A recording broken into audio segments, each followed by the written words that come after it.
Hey, welcome to Just Shoot It, the podcast about filmmaking, screenwriting, and directing. This episode is brought to you by patrons Christopher Weil, Jason Apple, and Ben Donovan. I'm Matt Enlow. And I'm Warren Kaplan. And today we have on the writing, directing, acting duo, Selyna Warren and Melissa Read. They are awesome. Every once in a while, we have guests on that are just like, I think so funny and like into being on the podcast, which sounds funny because I think a lot of times it takes like 30 minutes to get people like warmed up and into it. Into it. Yeah. The bits were flying so hard. You were admonishing me. Is that the right word? Yeah, I was annoyed for sure. I was like, Oren, I have real questions. Besides from being like really funny, really insightful filmmakers, they have a really fascinating story that I wanted to dig in on.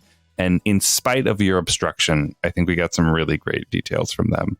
Out of the gate, they were showrunning a show called Foursome that had 4 hit seasons on various iterations of YouTube Premium. I think when it first started, it was YouTube Red. They realized that was a terrible brand name. And so then they moved it to YouTube Originals and then YouTube Premium.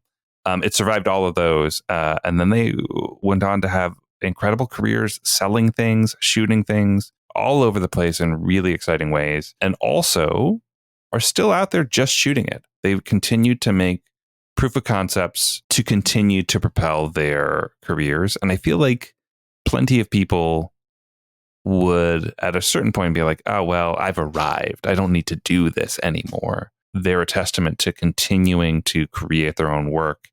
And I think that's how they've kept their momentum up.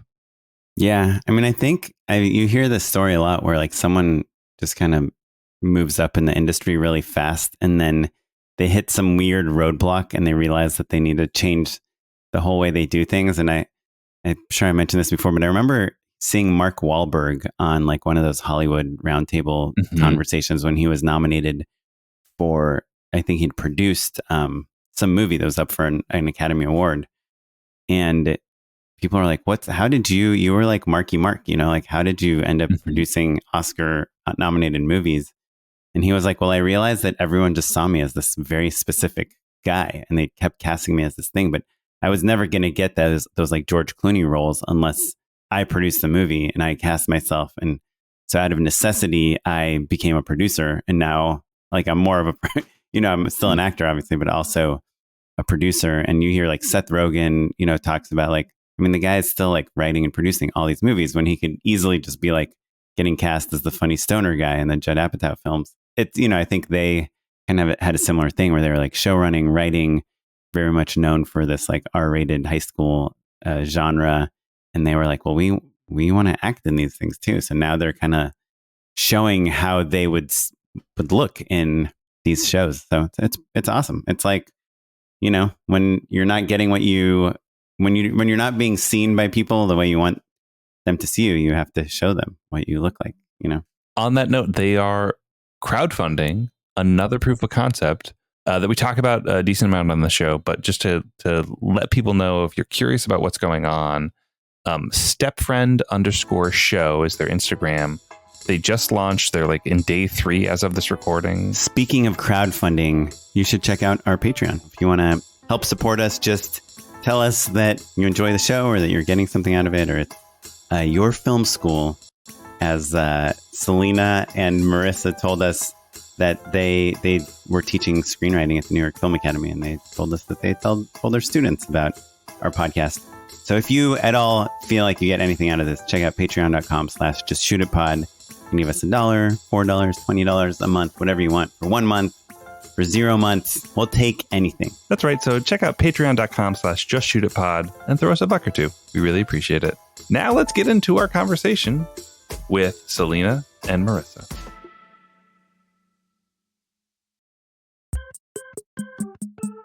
We're here with Marissa and Selyna. Thank you. Welcome to the show. Thanks for having us. I'm just going to go get right into it. And you guys created the show Foursome. Matt and I were very familiar with the show, the idea of the show. We've had people that have worked on the show, on the podcast in the past. Just to set the table, it was an era where digital creators were selling shows. This is like Go 90 time. Foursome was a YouTube Red show. Is that right? That's right. It started as YouTube Red, then was YouTube Premium and then Premium or YouTube whatever, yeah. Originals. It rebranded 3 times Yeah. within our 4-season stint. Yeah. And the stars, the Foursome, were all influencers, right? No. It was 50-50. No. So Oh, pardon me. half of them were influencers. It was about 25% influencers.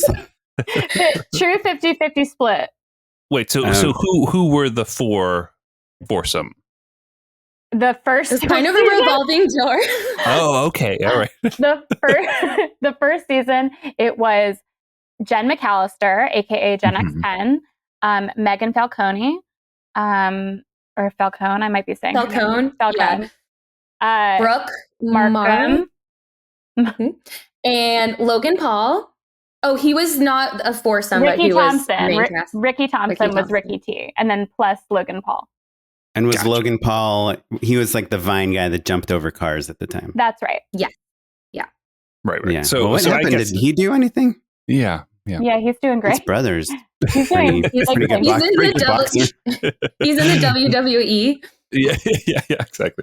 But Okay. so it's interesting to hear that this was a traditional show because, like, look, I remember like driving down Sunset Boulevard and seeing that billboard. Did you see us standing outside, like waving at our taking billboard? selfies. yeah, with your iPhone 5s, and you were so excited.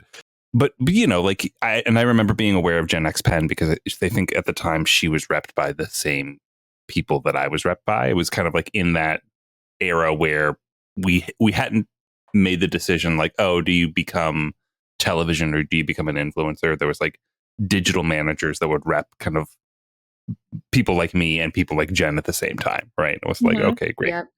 Very confusing. And so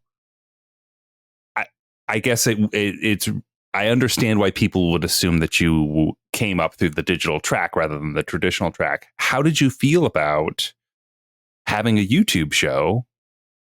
Like, that's got to be a little surprising or confusing. Like, how did that happen?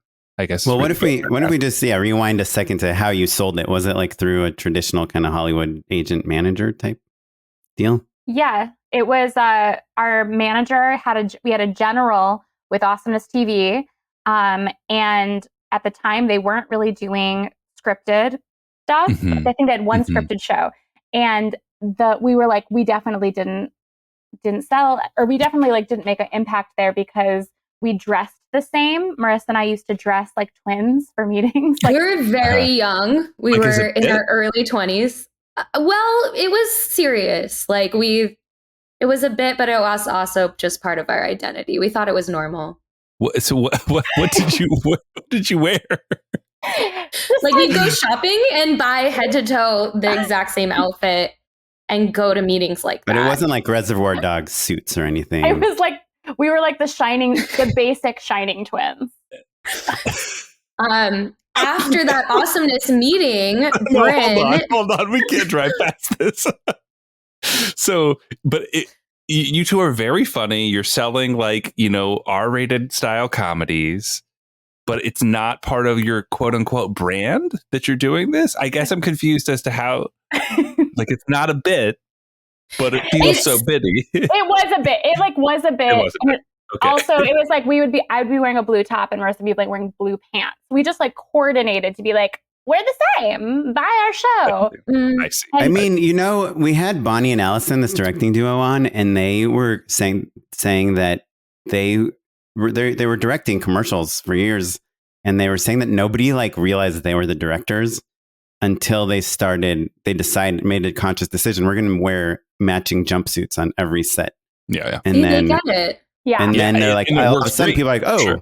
Who are these people? Like there's something going on there. You need a little something. Yeah. And the jumpsuits, it's heightened. It's like part of all of their branding. They've hyphenated their names. So I guess what I'm asking is it like that, or was it more subtle?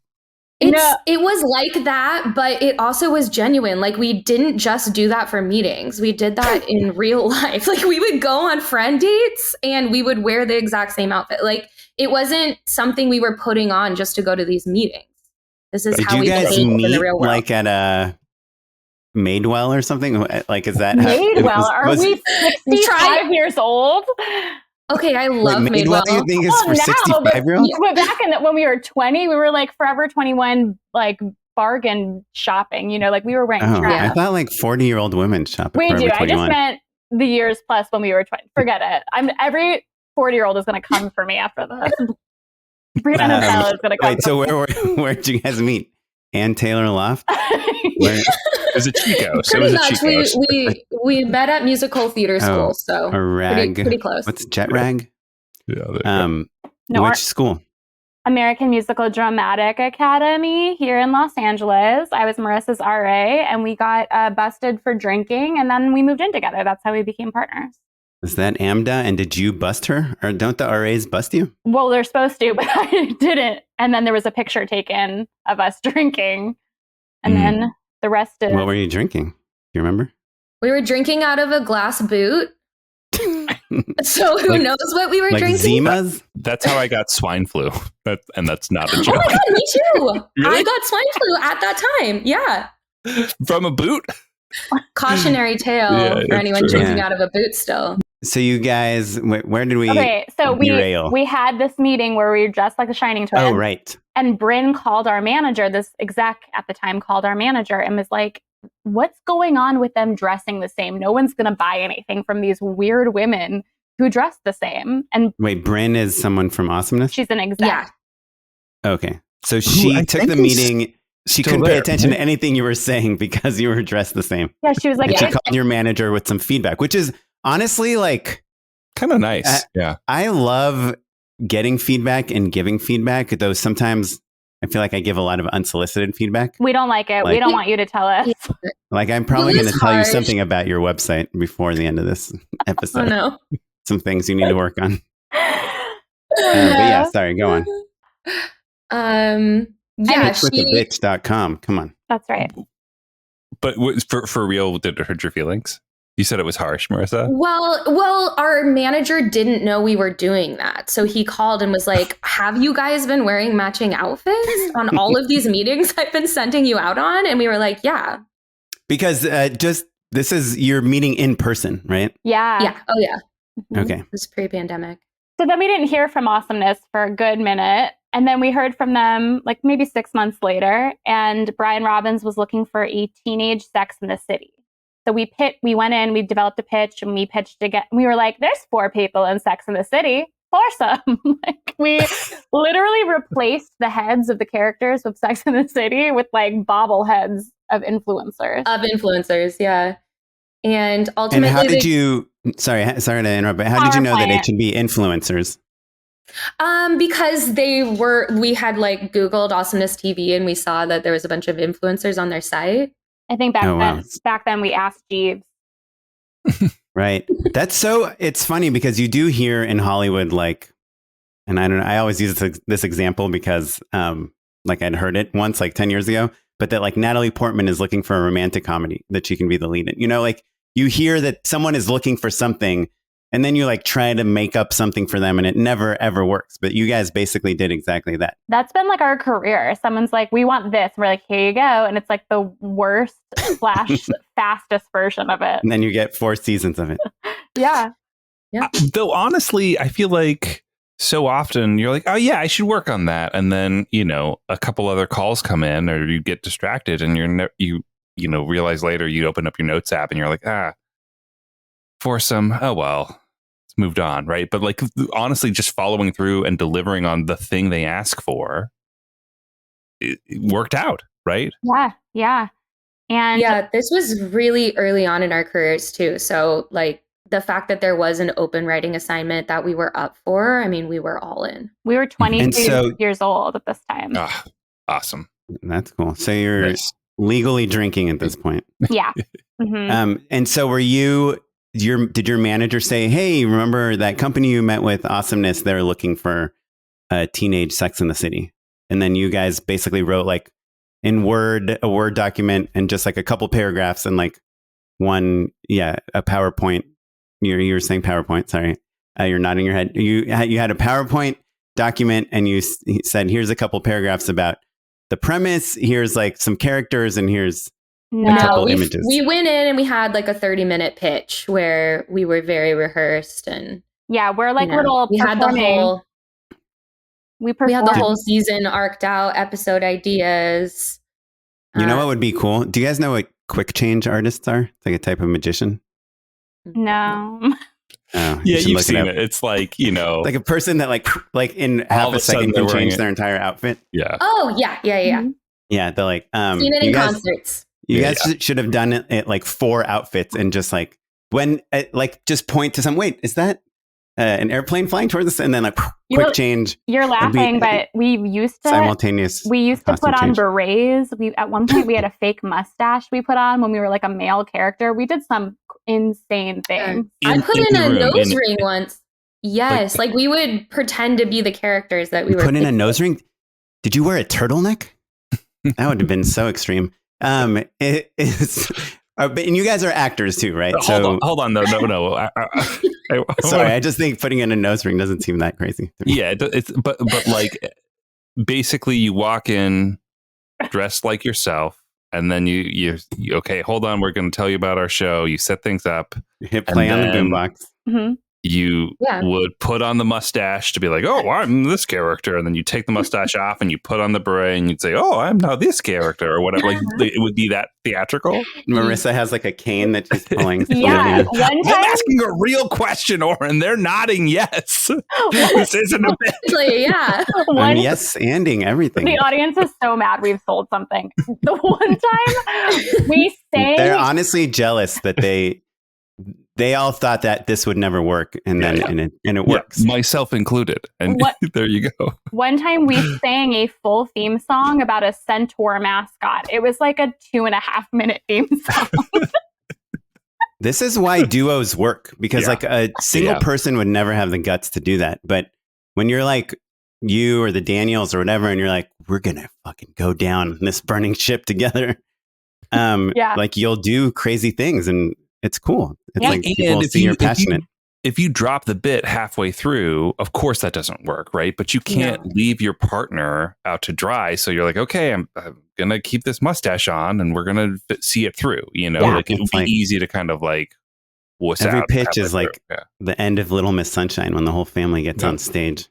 It reminds me of, have you heard the story about Will Ferrell when he was auditioning for SNL?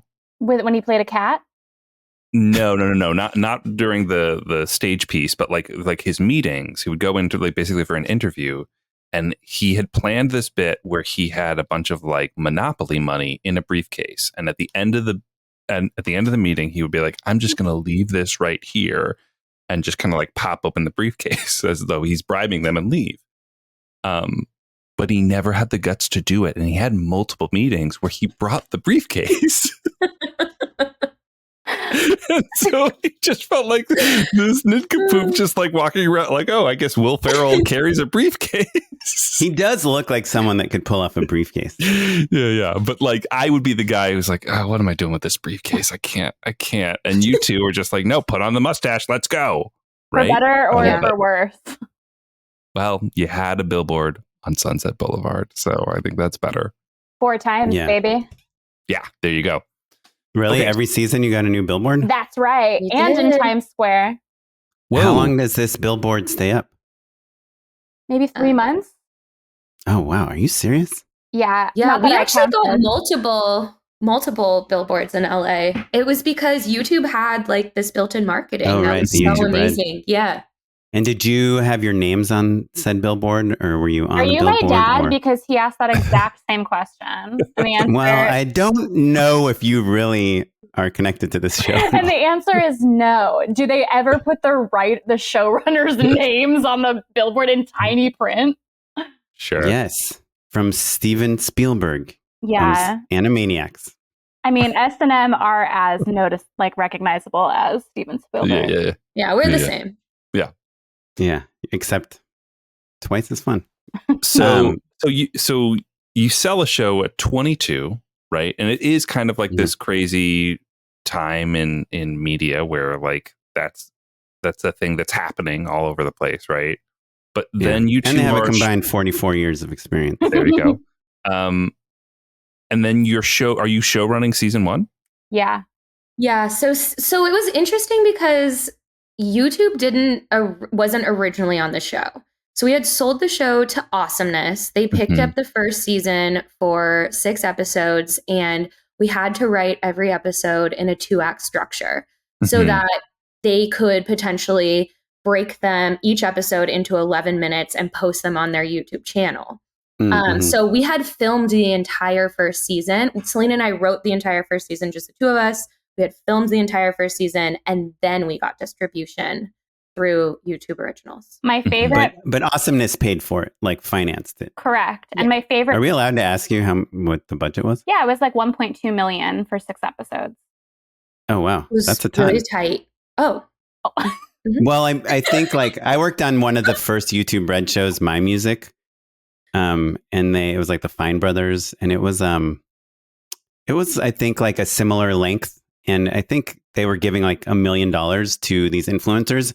But in exchange, they had to like generate like 100 hours of content or some insane number of content. So the show itself would be like 3 hours of content or something, and then they would just do all these live streams with the cast and just all this insane ancillary stuff. But then they would give like Amy Poehler or Shaquille O'Neal like $5 million to like do one interview with like about science or something. Okay. You know, so it seemed very uneven. But 1.2 at that time, for a show that was just going to go on YouTube, that's like I think that's for your first. That was kind of your first show that you guys produced, and that was our first sale. That was like our first anything, and we went straight from like never being in a writing room to show running. To running, yeah. I think also, Oren, it's important to point out, like, you know, during the time, all of those deals, yes, like I think Amy Poehler had like a show that was essentially just interviews over Zoom, and Foursome was like a TV show. Do you know what I mean? Like it was high school 6 half-hour episodes of like there's background, there's, you know, so 1.2 is a lot of money for a Zoom show and very tight for 6 half-hour episodes. Yeah, but when you were 22, if someone gave you $1.2 million, like, I mean, we talk to people that make features for like $50,000. Yeah. I mean, we don't, but they email us to try to get on the podcast every single day. Be driving a Ferrari to set every day for about 30 days, basically. By our last season, what were we? I think our budget went up to $4 million. Oh, wow. I honestly was just trying to remember, but I know just our very last episode the finale that we directed was $1 million. So it had to have been even more than $4 million. Was it fully union? Like DGA, SAG, IATSE? Not DGA. Yeah. Not DGA. WGA? Right, not DGA. Well, because it was WGA. It was WGA, but DGA, it was like we had a director who was like, I don't want to do another episode because then I'd have to join DGA. So maybe it wouldn't. I think that's because it was DGA, so he was getting too many minutes and he wanted to stay non-union. We show ran that show. Union. Yeah, we show ran a show and we're like, who was on it? How was it DGA? I don't know. But it was IATSE does make a huge difference. It's like literally costs twice as much, 40% more. So season 1, it wasn't IATSE, and it flipped during like season 2 because I remember it was because a big that budget deal. Is kind of like it's kind of not. I know it seems like a tiny budget now, but this was like, what, 8 years ago or something? Like 12. Did you guys really? Did you just stand by the billboard and claim to create this show? You should have seen us first season. We were such doofuses. I wish that we would have realized what an amazing opportunity it was. And also like what we could have been doing and learning. Like we could have progressed our career so much, but because we were fucking doinks, we wanted to hang out with the kids. We're actresses first. And I think that it was, we wanted to play 2 of the roles and they wouldn't let us. Are you serious? Were you like, we only need 50, we have too many influencers. Only 50% influence. Yeah, it's hard. Back then, there wasn't like a ton of multi-hyphenate situations happening. It was before Broad City, they just were like, you're one thing. And they didn't want to cross over. And we were too afraid to fight for it. Now we know you have to fight, like from the very beginning. It can't be like, you have to be able to walk away. And at that time we were like, let's just see where this ride takes us. But because of that, we were super focused on like being best friends with all the actors because that's what was important to us. So we used to hide. We wrote every episode. We would hide from production meetings in like under tables and like under. We literally hid in a janitor's closet during one lunch because we were like, we so need cliche. a break. Really? And then did somebody open the door and you guys were pretending to make out? Pretending. You're like, no, we have nothing. We're not running this show. That actually ended up being the parts that we were allowed to play was stoner lesbian number 1 and number 2, and that's what we did on the show was make out. Oh, that's cool. And how did you guys decide who was number 1 and number 2? I think it flip-flopped every season because we couldn't really remember. Wait, your recurring characters you didn't bother to name? We didn't think it was going to get picked up. And when it did, we had already played these fucking characters. So we were like, all right, guess stoner lesbian 1 and 2 coming back every season, even though it makes no sense in the series. Like Marina and Selyna. So 2016, by the way, it seems like is when since you guys aren't that familiar with the show. And so, that makes sense. But so what, going back to, the things that you wish you had paid more attention to, what are a few things you were like, man, if I could do it over again, I maybe would have, not hidden in the closet. I hear that.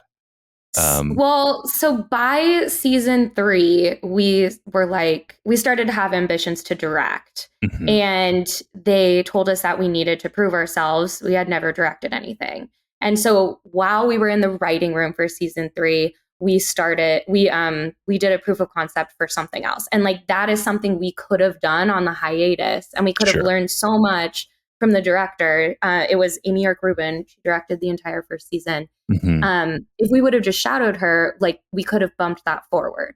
So we've been using this term showrunner, like you've been showrunning this thing. Were you producing and were you like overseeing the edits as well, like on the first season? Yeah, we were fully P. Were you deciding where the budget goes? No, they did not show us any budget. Like, Awesomeness TV was pretty close to the breast on what the budget was. Since, like, that's another thing. Like, I wish we would have realized what a line producer's job was and then, like, learned that aspect of the job, even though they probably wouldn't have showed us regardless. But I think if we treated it more like a learning experience and not like we were spies that were going to, like, tell on them, we could have learned a lot about what a true showrunner does with budget on a show. Yeah, I mean it's tough when it's your first job. Like you're saying, like we should have like put our foot down and said we're going to walk away unless we get the stuff. But like you can't really do it. You're just so thankful that someone made the mistake of hiring you, and then and then you get a second season. It seems like by the third season, which it sounds like that's when you guys finally were like, hey, this exists because of us. Like we're getting all this money, we're getting all these people hired. Like we want to choose what the shots are and talk to the actors. Yeah, we were contracted for the first 2 seasons when we sold the show. And so we started by season 3 and season 4, we started to negotiate for ourselves. And one of the things that we negotiated for was hiring power. We didn't have that at first. It made the biggest difference. Like we couldn't believe. Like in terms of like DP, production designer, casting, everyone, yeah. We hired everyone. You're like the craft service was truly, we hired horrible. Literally. We hired every department head. It was like mainly women. Our 4th season. Okay, so you have this what ends up being kind of like a hit show, right? You have 4 seasons of this thing. By the end, you're getting $1 million an episode, and that's you. You guys have to split that $1 million, or you guys each get this $1 million. We personally were not getting $1 million an episode. We got it. We got it. Okay, 700 after the manager's fees. I understand. No, but then so what's I'm $1 million budget, which is a lot. How do you guys parlay that into like the next step of your career? So it kind of broke our brains. Like we went from selling the show in our early 20s that was immediately, picked up to series. And then from there ran for 4 seasons. And after that, we got a blind deal at Nickelodeon because a lot of the people from Awesomeness had moved over to Nickelodeon. And we sold a pilot. That makes this graphic I'm looking at make sense on your website. Big Nick Energy. Yeah. We love a theme. Funny. We love a little pun. We wrote that on the greeting cards and put it on our shirts at Nickelodeon. We're surprised. Yeah, like on our My Name Is. Oh, that's funny. Is Big Nick Energy? Yeah, something like Cool. that. So was it Nickelodeon like for kids? Nickelodeon proper. Yeah. They had come to us and were like, we'll give you a blind. And we're like, we can't write kid stuff. And they're like, yeah, you'll be fine. And then we pitched them like 5 ideas. And they were like, just to give you a little sample, one of them was called Don't Tell Mikey, about a kid who has a beautiful life, then wakes up in a coma and realizes his life's terrible. Wait, he wakes up in a coma? Wakes up from a coma. Yeah, he was in a coma. He had a beautiful life. He wakes up and then his life is terrible. Yeah. No, it's called Don't Wake Mikey. That's what it's called. He's like, I want to go back. Yeah. And they were like, that's pretty good. What else you got? Give us I can't even remember. And we were like, we can't do it. And they were like, all right, how about we reboot something? So we ended up partnering with Ace Entertainment to pitch on the reboot of Salute Your Shorts. We sold the reboot in the room and we left the room and they were like, they just bought we kind of didn't understand what happened. And they're like, they just bought the pilot. And I started crying because I was like, they didn't buy the whole series. Like they didn't like it. Wait, can I ask how long after you wrapped up Foursome this was? This like years? Like were you guys desperate or was this like 2 weeks later? It was like 5 years. It was within the year. Within the you year, took the meeting, take every meeting under the billboard. But hold on, I feel like we sped past the beat where you're paying off how. It broke our brains. It broke your brains, exactly. Yeah, like the to sell a pilot in the room is a huge success, but you were disappointed. You didn't realize that. Right? We were they only bought 1 episode. They must have hated it. And by the way, we pitched that with poster board, like a trifold and Velcro underpants that we would stick on them, that we stuck on the trifold. But we were not in matching outfits. You guys, you're really teaching me like some visual aids are the way to go, right? Of course. This is awesome. And it's so much better than like, I feel like there was this era where I was like trying to pitch things and I'm like, can I plug my laptop into your HDMI cable? And they're like, ugh. Rolling their eyes. But you guys bring the trifold. You have like a choreographed beret toss. You guys have tearaway underpants. Yeah. Mm-hmm. And that's awesome. When I started crying, our producer at Ace was like, you're actually insufferable. And like everyone will hate you if you don't change. And so we did. That's cool. Were you wearing the same outfit for like 2 weeks? Yeah. So you sold the pilot to this reboot of Salute Your Shorts. Was it called Salute Your Longs? What was it? Did it have was it the same name? It was the same name. Yeah. Salute Your Shorts. And then the day after we turned the pilot in, the pandemic hit. Classic. So pandemic everything was on hold for a while. And they were like, it's just 2 weeks. We'll be back in the room in like 2 to 3 weeks. Totally. So after Foursome, we had wrote this movie Bat Mitzvah based on my real life story of getting Bat Mitzvah for my 30th birthday. Oh, that's cool. And did you have a Bat Mitzvah earlier in life, or was that your first one? No, she was like, hey, are you Jewish? I wanted to do a themed party and I committed to the bit and like fully went to Hebrew school during the 4th season. Okay. Whoa. Hold on. Wait. So you converted to throw yourself? No, she is Jewish. Okay. Confusing because you said committed to the bit themed party. Yeah. She was raised Jewish. But you do realize how offensive this is to actual Jewish people. Sorry, fully Jewish. Just never was bat mitzvah. Gotcha. That's not fully. That's right. You have to study. Partially Jewish. Totally. That's my no. My bubby's just like rolling in her grave. I think a bubby is a grandfather. No. If you were Jewish, you would know that. No, that's wrong. Have you heard of bub and grandmas? Yeah. Which one do you think is the grandma? I don't know what is happening.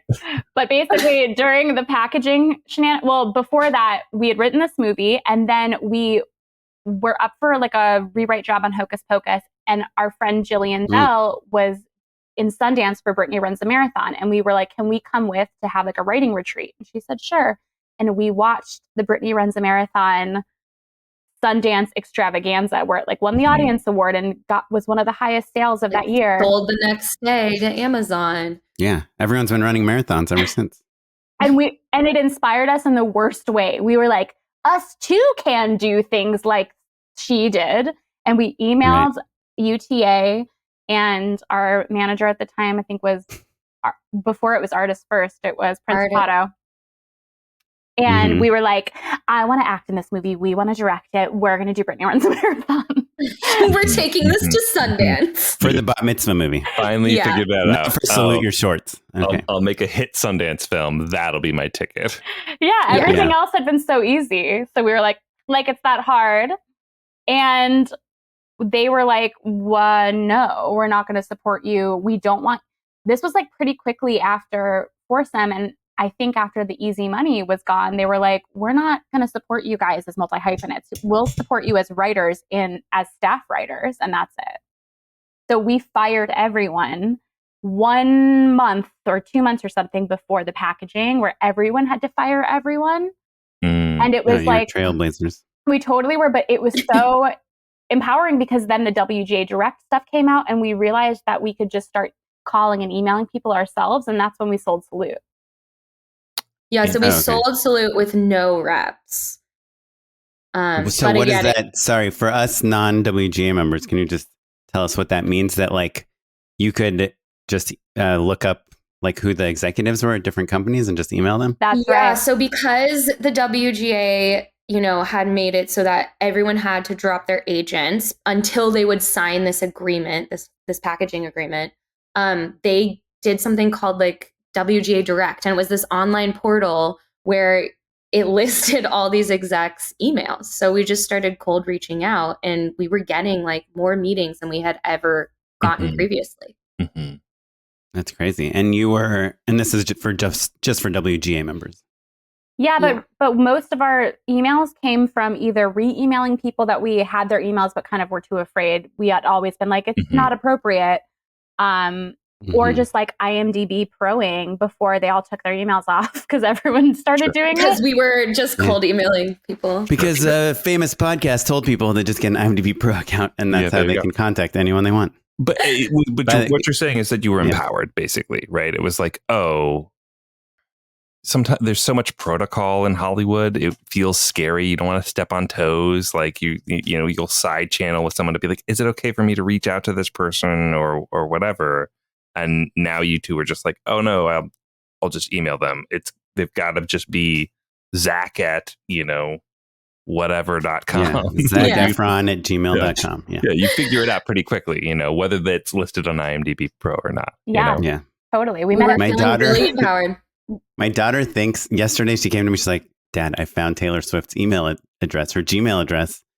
And now I know I can send her a Gmail. And I was like, well, first of all, it's called an email. And she's like, no, I'm using Gmail. I'm like, I know, but it's called an email. And like that, it's not her email address. Anyway, she does not believe me, but she's just waiting till she comes up with the perfect thing to say. Did you tell her she wants a response? Did you tell her Santa Claus isn't real too while you were at it? No, I'm not that Jewish. So you guys had sold Salute Your Shorts. You're writing this movie with Rachel Bloom. And then what happened next? What year are we? We're in COVID time still. Well, yeah, 2020, I guess. And then at the same time, right before that too, we decided let's film our first proof of concept for a TV show that Bennett Silverman actually directed, who was our mentor in Foursome. And we wrote and acted in it. And we used that to then attach. We sold it to Sony and to Counterbalance, who's the Cobra Kai team. Cobra Kai, the Netflix show. Right. Started as YouTube Red, though. Oh, sorry, the YouTube Red show. I guess kind of the obvious question is, you wrote a script, you tried to sell it, no one was biting, and then you're like, we should film this to show people what it feels like and what the tone is? Wow, that's the meanest. No. Yes.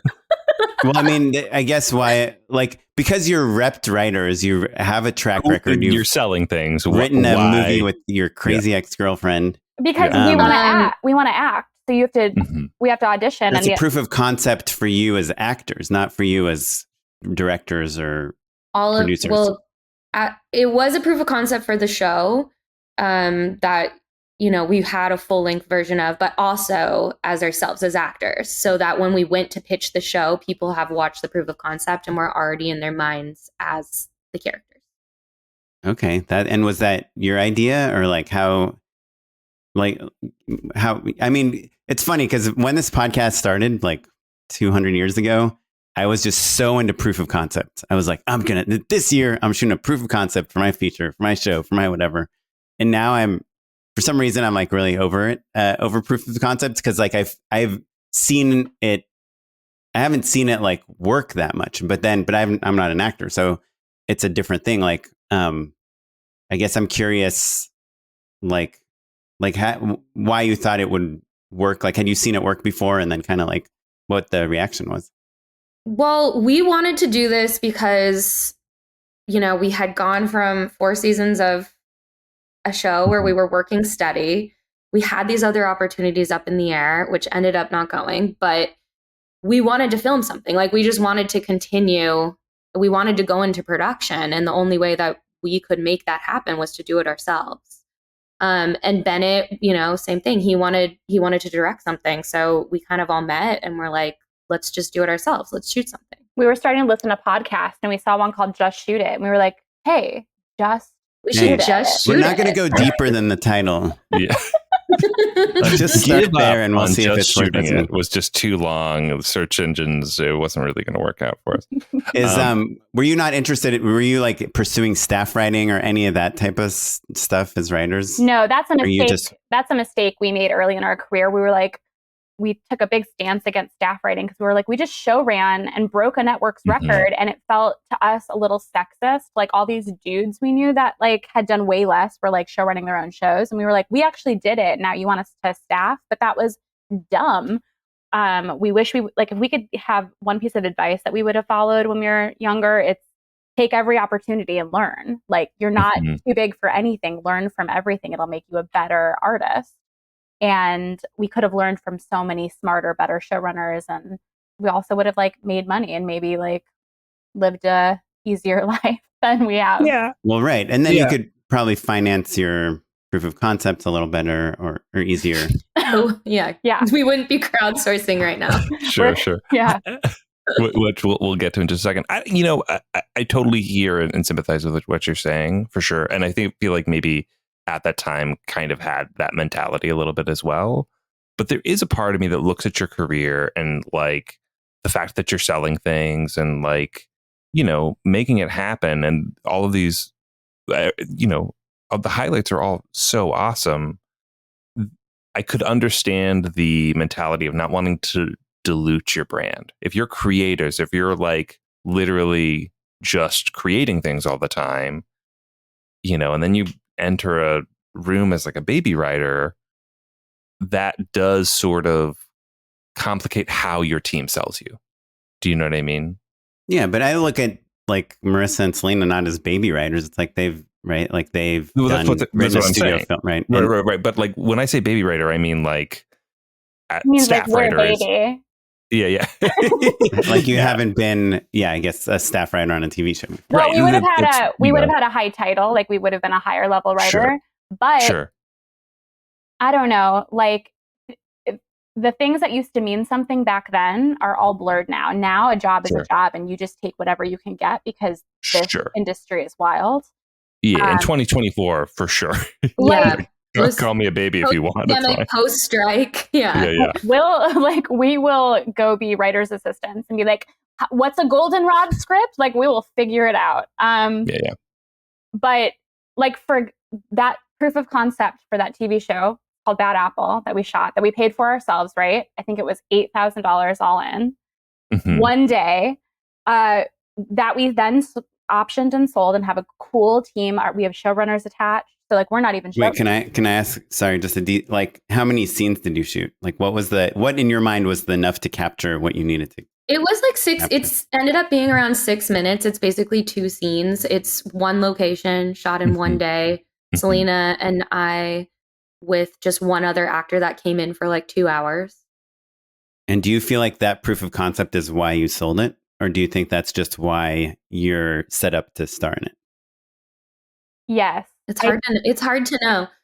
I think it's why we got a pitch. Like, Mhm. I mean, I don't know. We probably would have gotten a pitch, but I think that the proof of concept made the acting side not like it wouldn't have been a conversation without it. Like because they saw us as the characters, when we then pitched ourselves on PowerPoint, with our own headshots and stuff, like Sony was so supportive. Like it hasn't, we're shocked that it hasn't been one question. We just kind of got finished pitching the first round, and which is wild. There's only like 4 buyers right now. Sure. And not one of the buyers were like, so are you open to, not being in it? Which is the question we have gotten every pitch in the past. And this wasn't one of them. Yeah. What else is nice about it is like when one is shooting a proof of concept, generally the challenge is casting, right? You're like, okay, I'm going to pitch you this movie and here's like a scene from it, but also none of the actors in the scene are actually going to be the movie stars of this movie. So just use your imagination. And that just gets muddy, right?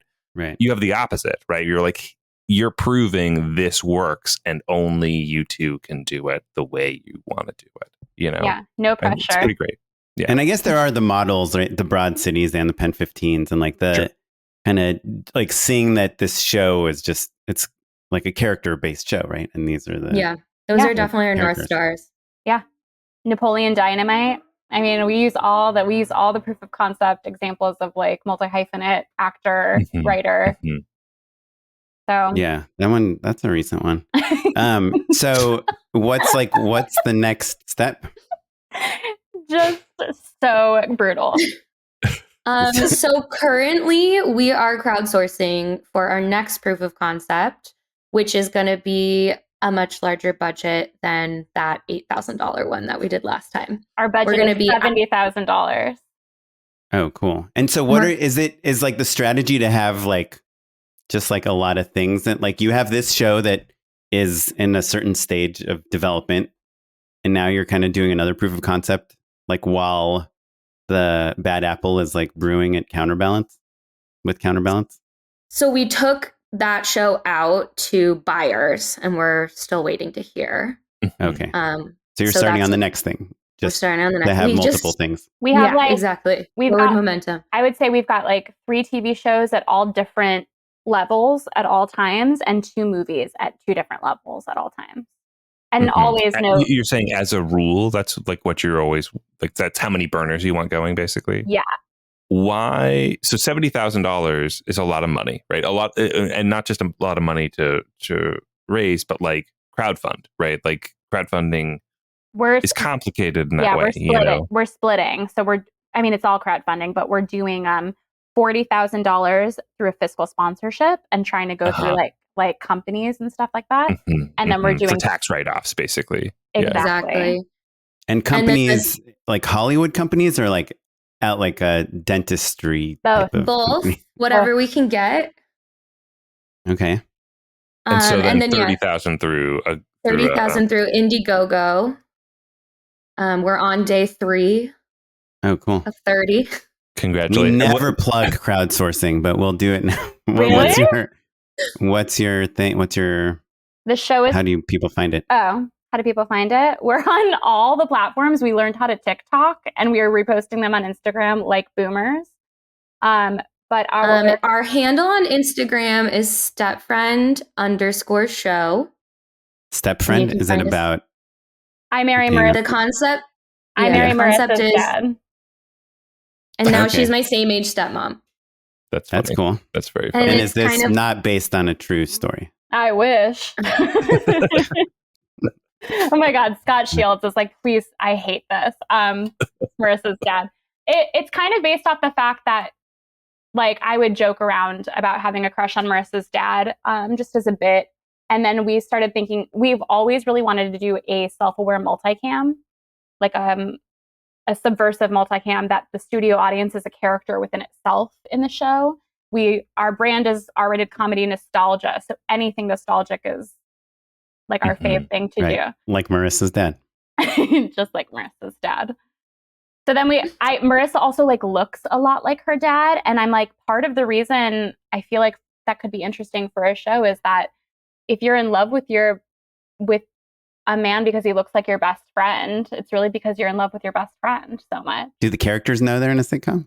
No, it's more grounded than that. Like, it's like a more grounded Too Many Cooks. So they interact with the laugh You can't track. be more grounded than that. So it's not literally in outer space. It's just the substratosphere. Like orbit. Yeah. Like, for example, when something weird happens, like the laugh track will get so high pitched that a bird falls out of the sky and dies. And they'll like notice the bird on the ground, but they won't realize that the laugh track is what killed the bird. It's like Stranger Than Fiction meets The Truman Show meets WandaVision. Totally. Yes. That's how we pitch it in our PowerPoint. Comedy. Meets Step by Step, maybe? Yes. We just posted a poll of which dad would you rather make Whoopi with? Patrick Duffy from Step by Step or Alan Thicke from from Growing Pains. Sure. The father of blurred lines. Yeah. That's right. Yeah, that's right. R.I.P. Right. So, okay. So that kind of And is that part of your whole question? Your crowdfunding? I think you're probably going to ask about. Yes, Kaplan, you're killing me. I've been trying to ask a question for 20 minutes and you only want to do bits. I'm not used to being on the podcast with funny people. Go on, Matt.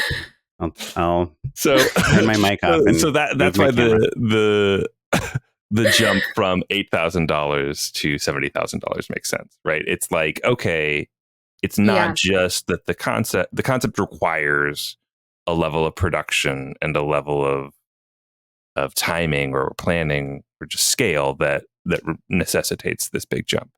It's such a specific tone, and we really need to get it right in order for the proof of concept to be of value. So, we're shooting at a soundstage. We have a whole cast, and it's going to be a multiple day shoot. Yeah. And you're building the set, We're not building the set. We found an amazing studio in North Hollywood called Cinepack Studio. Mm-hmm. I don't know if have you guys shot there? I think so. DINE. Keep going. Yes. Yeah. Okay. And they have it was hard because everything else we looked at was very 70s. And that wasn't right. Like, it was going to look insane. And we couldn't find a house that looked 90s enough that wouldn't be so expensive to set deck.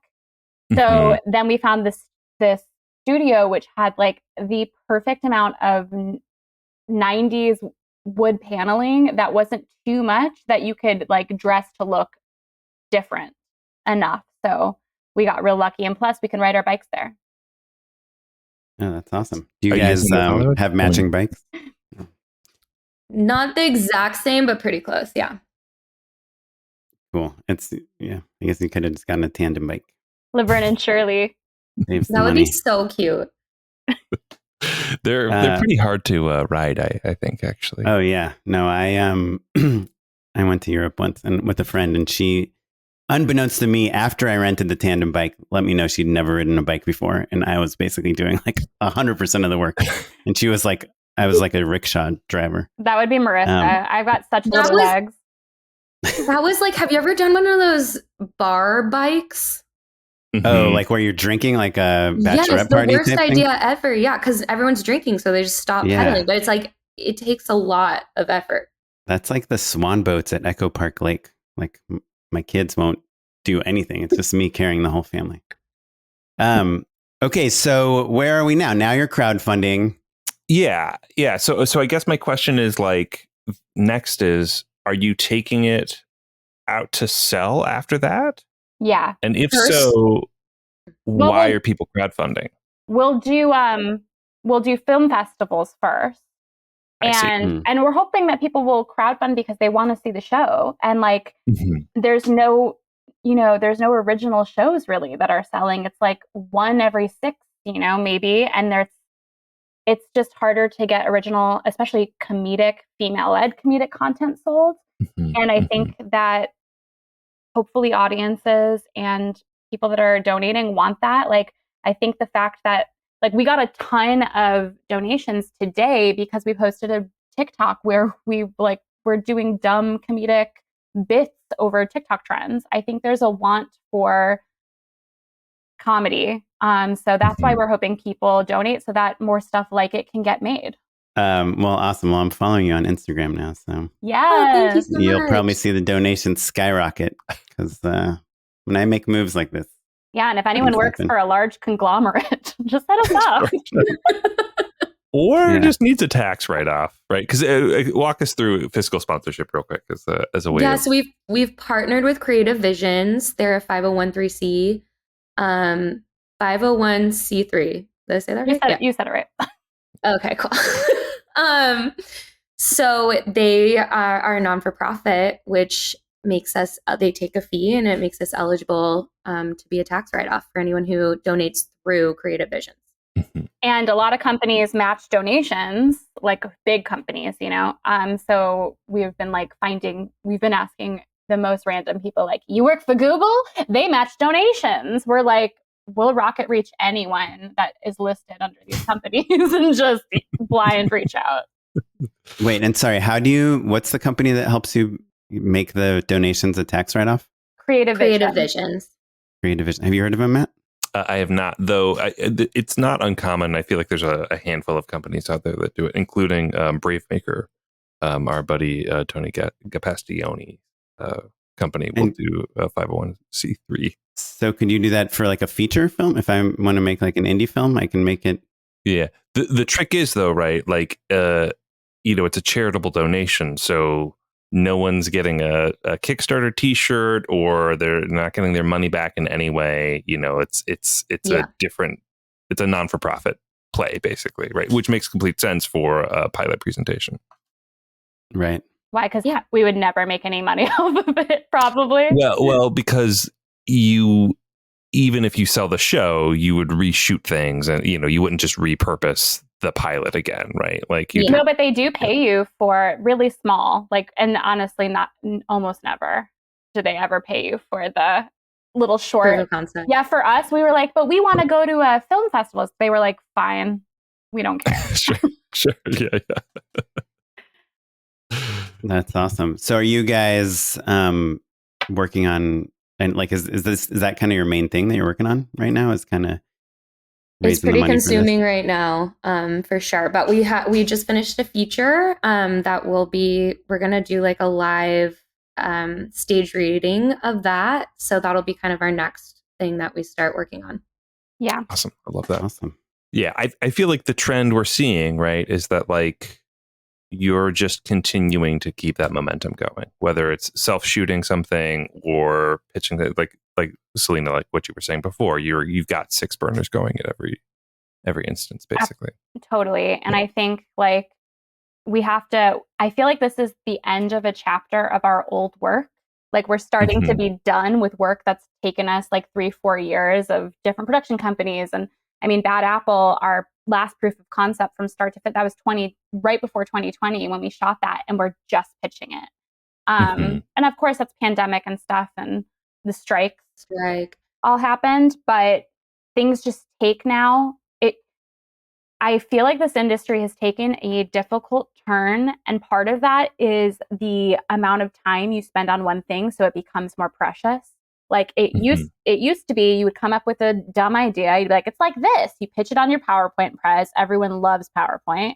They'd be like, Bill Gates just texted and said thank you. They would be like, we didn't know if we should keep this alive or not.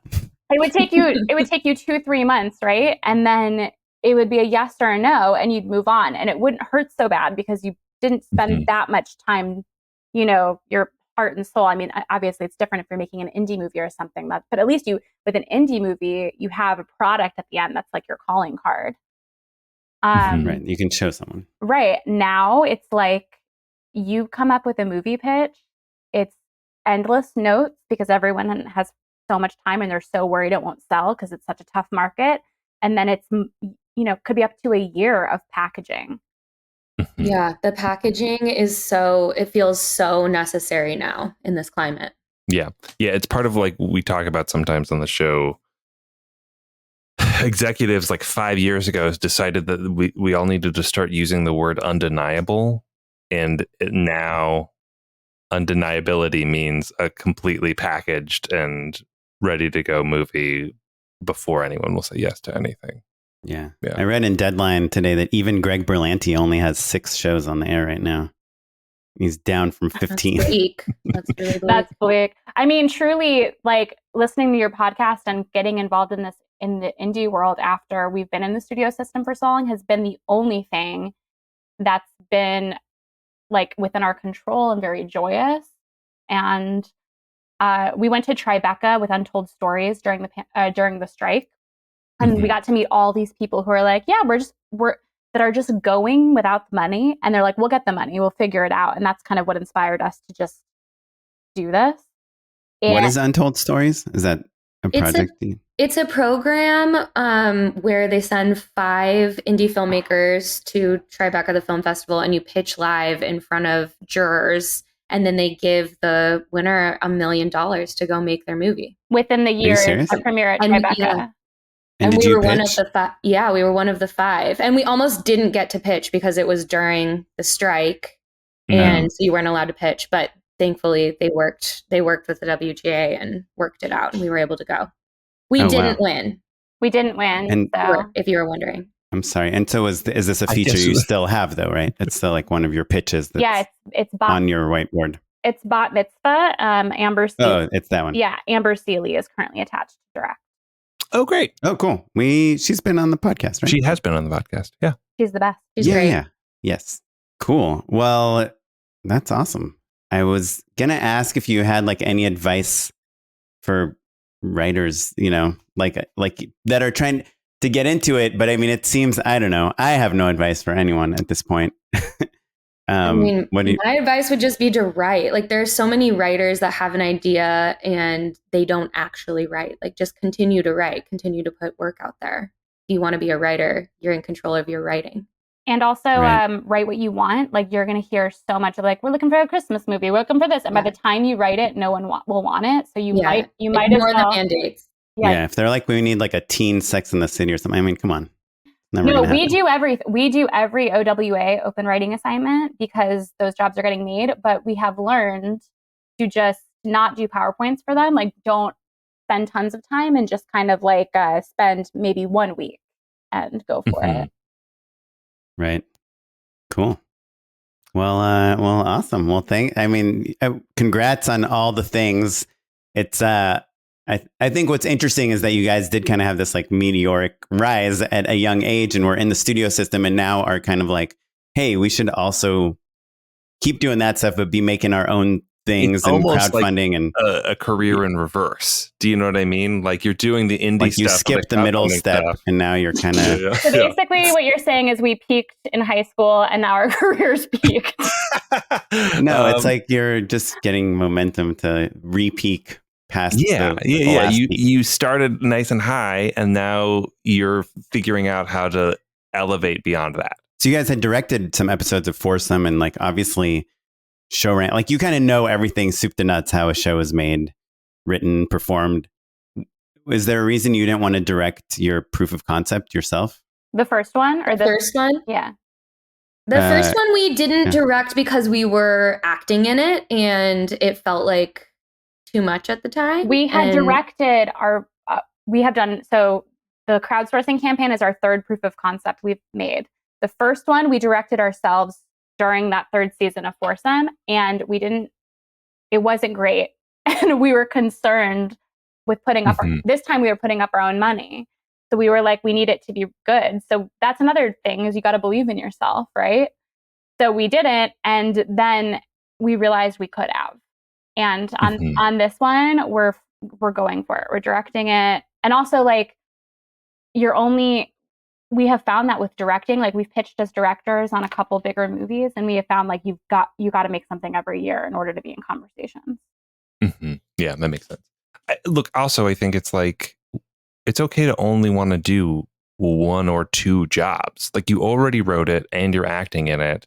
Worrying about like coverage and scheduling and all that stuff as well was going to take you out of like being the best performer you can be, right? So like, it makes sense to like, that was our focus at the time, for sure. Yeah. So you are directing the proof of concept, this new one. Yeah, this new one. Yeah. Yes, that's okay, right. cool. As co-directors. Yes, always. wearing matching outfits. Well, we'll be wearing our costumes. Well, we'll be in costume. Yeah. Otherwise, yes, we would have been. Otherwise. Okay, good point. When we're not in costume, we'll be in matching outfits. Okay. I hope so. One time Awesome. we yelled action together. It's actually how our directing reel starts. And we were wearing hats and we smashed our hats together and really hurt our faces. Wait, awesome. Hold on. Do you say action together every time, or that was just a bit? No, Every yeah, time. we did. You say it together. We don't even have to count down. We would just automatically say it together. I like that That's very cool. much.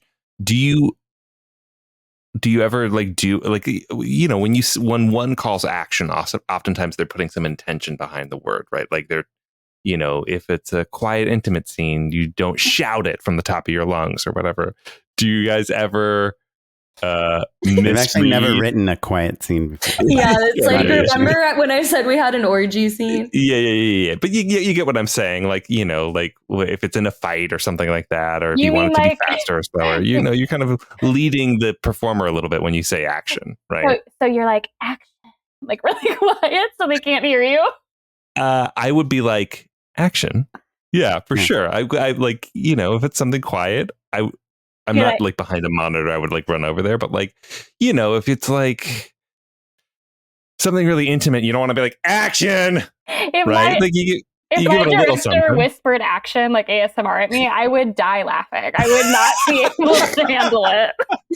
Well, I suppose that answers my question. You guys say action the same way each time. We scream it so loud that because we're usually Everyone gets a burst of energy because they're shocked. They're Yeah. like, why do Marissa and Selyna's scenes always start with like an echoey, Just like presence at the beginning of each Yeah, scene? haunting. yeah, everyone's just kind of flinches for a second in fear before the Yeah. Well, Matt, for what it's worth, I do what you're describing. yeah. I mean, I'm not trying to be like sexy or anything, but if it's a It sad sounds like scene, you are. no, I'll be like, ready? Okay, and action. That was sexy. No, it wasn't. Finally, a guest has called Oren sexy. Yeah. Now we're 472 episodes.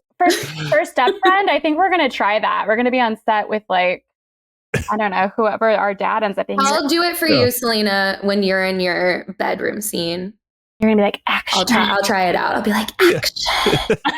No, but the point is to not break the scene. It's to be in the scene. To stay in the moment with But them. you guys are like trying to be funny when you say action, so that does go against the whole intention of Hot trying tip.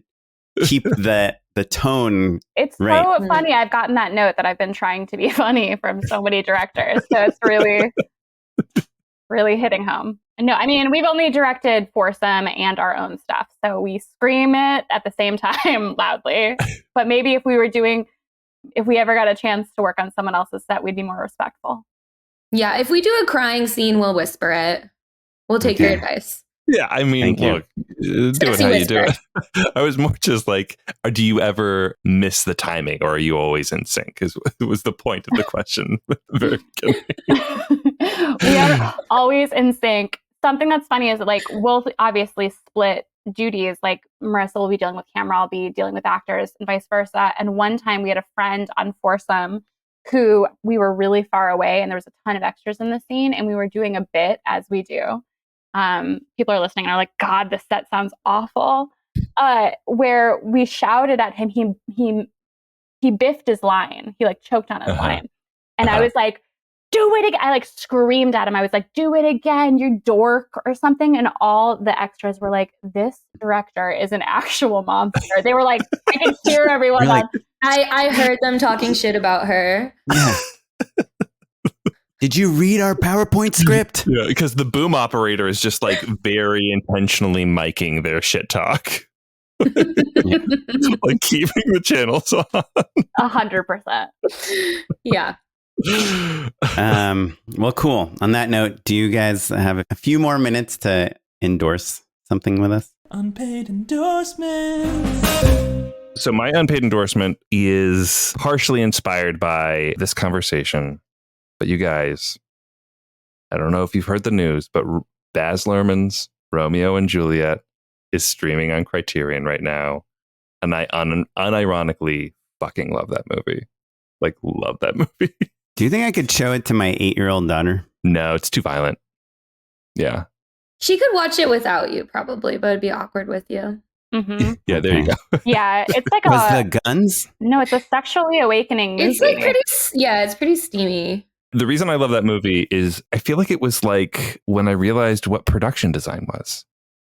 I was like, oh, this movie is so cool and so heightened. The camera moves are all incredible. The performances are like kind of out of this world. Leo doesn't always understand what he's saying, but the iambic is perfectly pentametered. He's so cute and like so like bashful. It works so well. Claire Danes is incredible. And then the supporting cast is awesome as well. But like truly the production design is like next level and those camera moves are for real.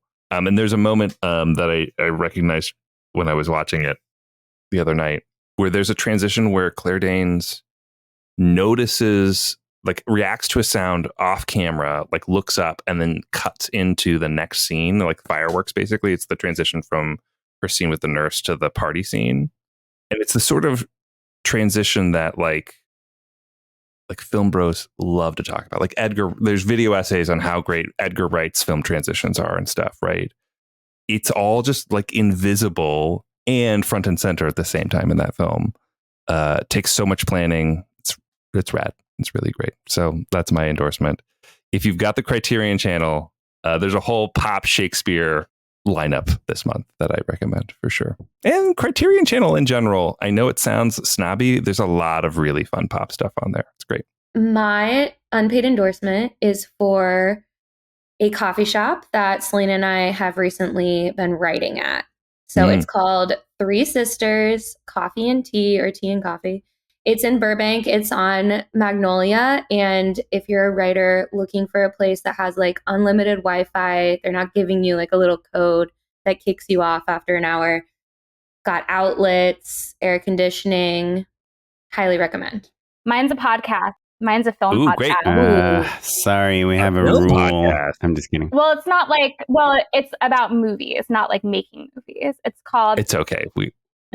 Don't hit me. It's called it's called Cinema Possessed. It's actually Jack and Corey Bishop's podcast, and who Jack directed Foursome with Justin.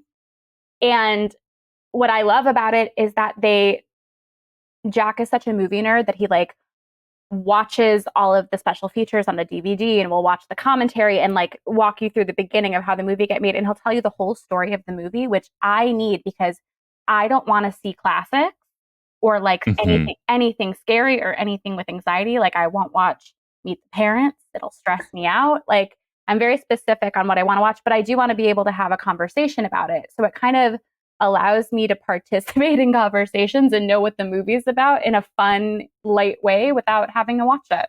Cinema Possessed. Because he possesses physical media, and at the end he decides whether or not to give it to listeners. Oh, that's fun. Oh, interesting. I thought Possessed makes you think that it's going to be like more of like a horror movie sort of thing. That's his preference, so it definitely also has a double meaning. Kaplan, what you got? I have a really weird, totally unrelated to any of this stuff but I've been talking a lot about drawing storyboards recently, and I use the app Procreate on the iPad that is kind of like what everyone uses. But for my last round of storyboards, I had certain actors that I knew I was going to have that were kind of came with the project. And so I found a bunch of images of like the main guy, and I would bring them into Procreate and I would just trace his face.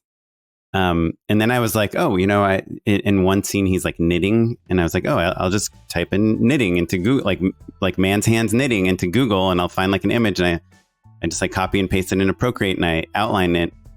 And like now I feel like my storyboards are pretty freaking awesome. I'm just tracing stuff, but I'm kind of like taking elements and just like pasting them on the iPad, just using my stylus or the Apple Pencil to just trace it. And I don't know. It's kind of, I don't know why it's taken me like so long to realize how easy that is. But like an iPad is just like it's just really easy to trace with it because you can just put an image in the app and then just draw the lines. And it's pretty awesome. And my hope is that eventually I don't even need the source image. I've just like learned how to draw this face, you know, because I've just done it 50 times. And like, to me, that's always my problem with storyboards is like, I think I can draw like the space okay and the framing well, but the faces, they just all look like the same weird dotted eye person, you know? They all just look like the same cartoon character. So anyhow, that's my random tip. If you're trying to draw your own storyboards like on a tablet, like pull in references and just trace them. I don't know. It's pretty cool. Anyhow, that's it. Thank you, Marissa and Selyna. If we want to find out more about you, what do we do? Do we just go to just right now go to StepFriend because we're tagging ourselves and everything anyway. So StepFriend_show on Instagram, or you can head to what Oren says is our terrible website, www.pitchwithabitch.com. I absolutely did not say it was terrible. I said that I give a lot of unsolicited advice on people's websites. I can't wait to see yours. Oh, you hadn't even seen it yet. Okay. No, then I Googled you and then I said, oh, Pitch with a Bitch. That's already an interesting place to start because I would think it would be Pitches with Bitches. But anyway. Oh, rebranding or hashtag. Yeah. It's just a little confusing when there's two of you. I don't know, like a decade building a brand. It's not a big deal to start from scratch. Let's go on to GoDaddy and see if it's available. GoDaddy. Yeah. Well, we'd love to hear from our listeners. If you have any thoughts on anything on pitching, you can email us at justshootitpod@gmail.com. You can find us across all social media at justshootitpod. I'm on Instagram at okaplan. And I'm at Mr. Matt Enlow across all social media. This episode was edited by Noah Bayshore, thanks Noah, and produced by him as well, along with additional producing by Tyler Small. And you're listening to music provided by the Free Music Archive and the artist Jazar. Thanks everyone. Goodbye.